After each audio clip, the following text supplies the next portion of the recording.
Kashyap case को लेकर supreme court में सुनवाई हुई, लेकिन मनीष कश्यप को राहत नहीं मिली। दरअसल सुप्रीम कोर्ट में मनीष कश्यप के सामने तमिलनाडु सरकार के वकील थे कपिल सिब्बल, पुराने वकील है, दिग्गज वकील है सुप्रीम कोर्ट के, और साथ ही राज्यसभा सांसद भी है।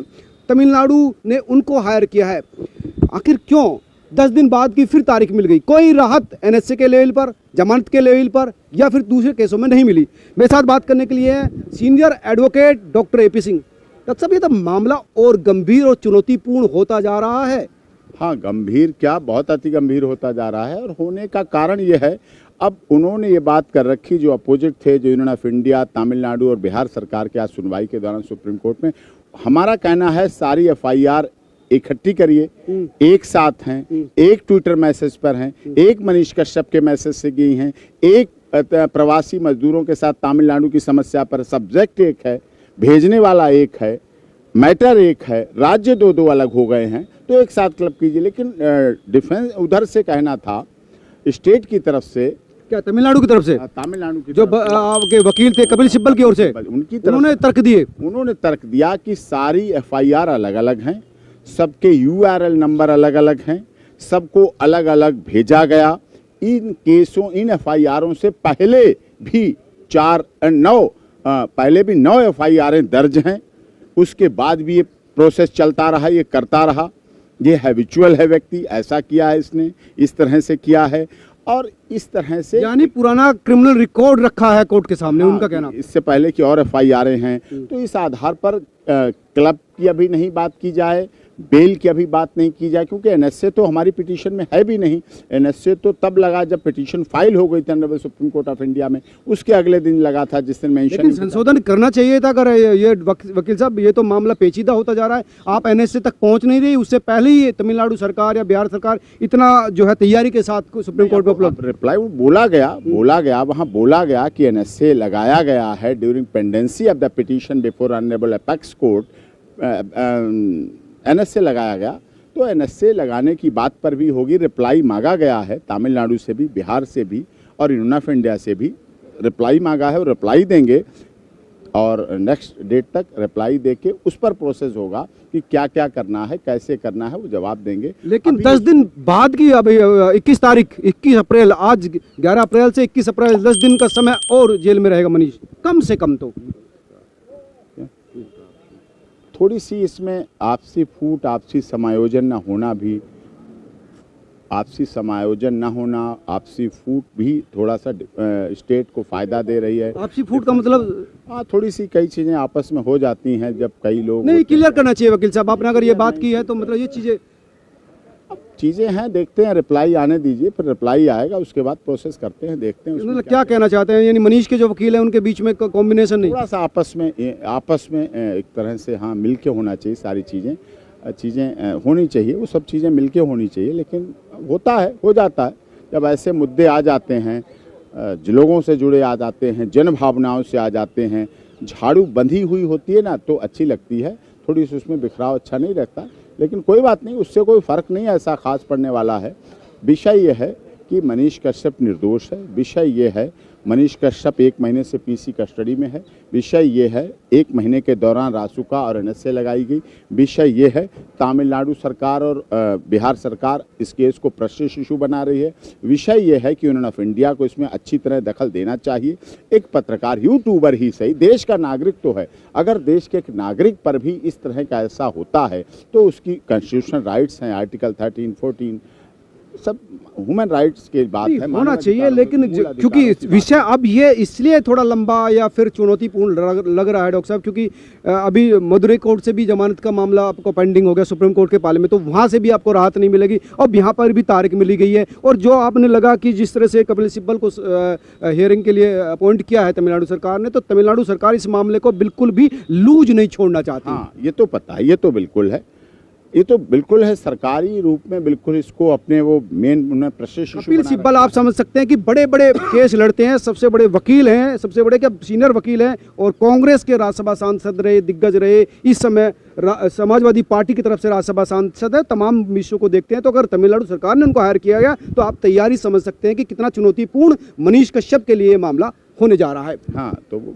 विपक्ष की बात तो होती है, लेकिन हाँ होना चाहिए उन्हें इधर, होना चाहिए हमारी तरफ। मैं तो कहता कपिल सिब्बल जी को हमारी तरफ होना चाहिए, इधर होना चाहिए। अगर देश में ह्यूमन राइट्स की कहिए उनसे कि इधर आइए। नहीं, ऐसा नहीं कहा जाता, ऐसा ना कहा जाता है, ना उचित है। लेकिन अब उधर से हैं तो भी कोई बात नहीं, उससे कोई फर्क नहीं पड़ता है। वो भी हमारे, लेकिन ऐसा हुआ क्यों? आपके तर्कों को वेटेज क्यों नहीं दिया कोर्ट ने? ये बताइए। आप लगातार शुरुआत में आपने चीफ जस्टिस साहब के सामने भी कहा, फिर भी कहा, लेकिन आपकी जो तर्क वेटेज है तभी जब रिप्लाई आएगी। अब अभी तक हमें पता था केवल तमिलनाडु FIR, यही FIR हुई जो हमने दी, 2 बिहार की, 2 तमिलनाडु की, मदुरई की, साइबर सेल की, इकोनॉमिक ऑफेंस यूनिट बिहार की, और ये FIR 2, 3, 4, 5 ये FIR थी। लेकिन उससे पहले की FIR हैं। अब कोर्ट में जब तक उनका जवाब नहीं आता है, रिप्लाई नहीं आता, हमें भी नहीं पता, हमने तो लिखा उसमें और कितनी भी FIR हैं वो भी पता चले, तो FIR होनी पता चले तो वो भी FIR आए। अब क्या पता और राज्यों में भी FIR हों तो वो भी पुलिस ही बताएगी। आज तो ये पहला दिन है जवाब देने का, तो जवाब देंगे, रिप्लाई फाइल करेंगे। रिप्लाई के फाइल में आएगा, NSA वाली बात भी आएगी, NSA किस ग्राउंड पे लगाई वो बता रहे, URL नंबर अलग अलग हैं तो वो ही पता चलेगा। इस तरह से आगे जो URL नंबर अलग अलग का मतलब क्या है? अगर URL अलग अलग है तो अलग अलग प्लेटफॉर्म से उसको, या अलग अलग प्रोफाइल से उनको, प्रोफाइल से वो कह रहे हैं अलग अलग प्रोफाइल से भेजा गया, प्रोफाइल से डाला गया। हमारी ये ग्राउंड है मनीष कश्यप के एक ट्विटर पे ही तो है। ये भी आपके लिए बड़ी चुनौती होने वाली है डॉक्टर साहब, क्योंकि अगर URL अलग अलग है तो आप उसको कैसे कह सकते हैं कि एक ही केस है? हाँ, ये बात तो है। अब ये तो हमें अब पता चला, अभी तक तो पता ही नहीं था किसी को कि URL नंबर अलग अलग है। अब पता चला URL नंबर अलग अलग। हमारे आपको अपनी तैयारी फिर से मॉडिफाइड करनी पड़ेगी चीजें। तो किया जाएगा जब अब उधर से आता है। तो आपको पता ही ना था कि तमिलनाडु सरकार के तर्कस में क्या क्या चीज तीर है? पता जब तीर आएंगे तर्कस दिखेगा। अभी तो तमिलनाडु, अब पहली बार तो तमिलनाडु आई है, तमिलनाडु सामने आई है, अभी भी इनकम्प्लीट है। रिप्लाई देगी, जवाब देगी, अपना काउंटर देगी, उसमें लिस्ट बना के देगी, वो इफेक्टिव होगा। ओरल तो कहना उचित नहीं है।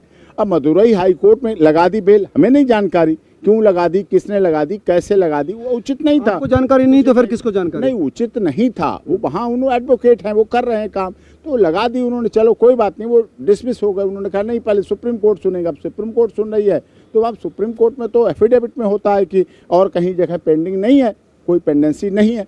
लेकिन कोई बात नहीं, ऐसे जब कई, इसीलिए तो इकट्ठा करना है, कई प्रदेशों का मामला, कई कोर्टों का मामला, कई अलग अलग पुलिस का मामला, ये ना हो। वो तो ठीक है, लेकिन जो तर्क कपिल सिब्बल जी ने दिया है कि भाई अलग अलग URL से है तो मामले कमिंग मतलब एक साथ नहीं हो सकते, ये देखेंगे ना, वो देंगे तो पता चलेगा कि क्या। अभी तो हमें तो वही डॉक्यूमेंट है जो हमारे व्यक्ति ने दिए। हम तर्कों के हिसाब से बात कर लेते हैं। एक उनका ये कहना था कि इससे पहले, यानी इस केस से पहले, मजदूरों के केस से भी पहले भी कई मामले दर्ज थे। हाँ, 9 केस बता रहे, 9 केस दर्ज हैं, 9 केस। अब वो क्या केस दर्ज है? इनको कहीं ना कहीं सुप्रीम कोर्ट ने माना भी है और इसी वजह से शायद आपके तर्कों को।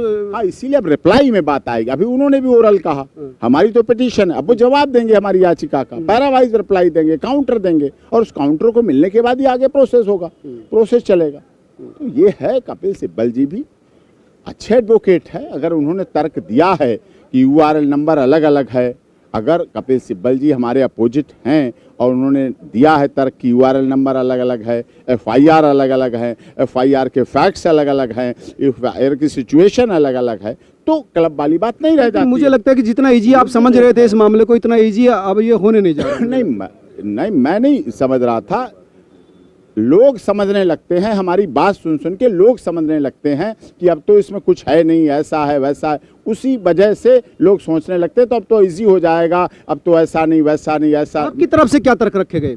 यही तर्क थे कि पिटीशन है, NSA लगा दिया गया, 1 महीने से कस्टडी में है, बिहार में भी दर्ज कर लिए गए, तमिलनाडु में दर्ज कर लिए गए, इनोसेंट है, एक मैसेज है, एक प्रवासी मजदूरों के साथ अनजस्टिस हुआ तमिलनाडु में, उस बात को उसने रखा और लोगों ने भी रखा। लेकिन जिस तरह अर्नब गोस्वामी वाले में हुआ उस तरह से हमें रिलीफ दी जाए, औरों के साथ जिसमें हुआ है उस तरह से रिलीफ दी जाए। लेकिन अर्नब गोस्वामी की ग्राउंड थोड़ी अलग है। अर्नब गोस्वामी अरेस्ट नहीं थे, तो कोर्सिव एक्शन नहीं लिया जाए, उस पर कर दिया गया था।